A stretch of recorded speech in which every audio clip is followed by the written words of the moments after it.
They've done some, they've attempted some good things, but overall, in terms of governance, I think that they have failed.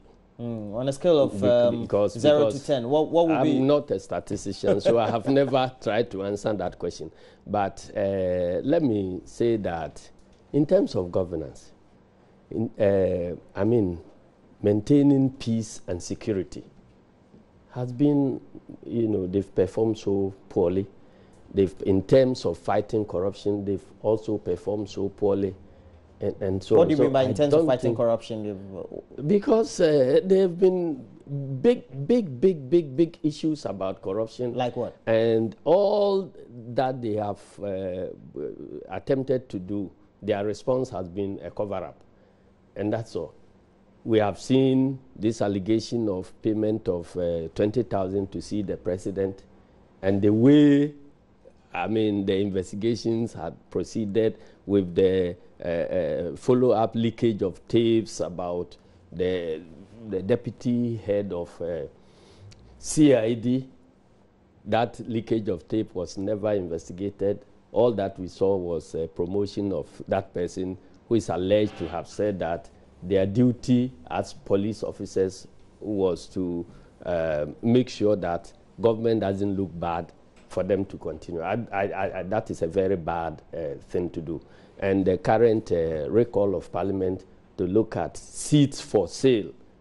I mean, you sit by the president, and then it attracts a fee, and nobody knows how that money has been utilized, and so on and so forth. It's so bad. And the major issue, the Eurobond issue. What about the Eurobond issue? You know about the latest Shrag report. Somebody sent it to. I mean, Shrag. The case has several aspects. The least is the conflict of interest issue that was submitted to Shrag, and luckily for us, Shrag has been able to come out with findings of fact that will make prosecution in the area of stealing, causing financial loss to the state and so on, much easier. Okay, so when people look at Shrag report and congratulate themselves that they have been vindicated, I get surprised. Because you see, prosecuting matters in court, it's like, let me give an example.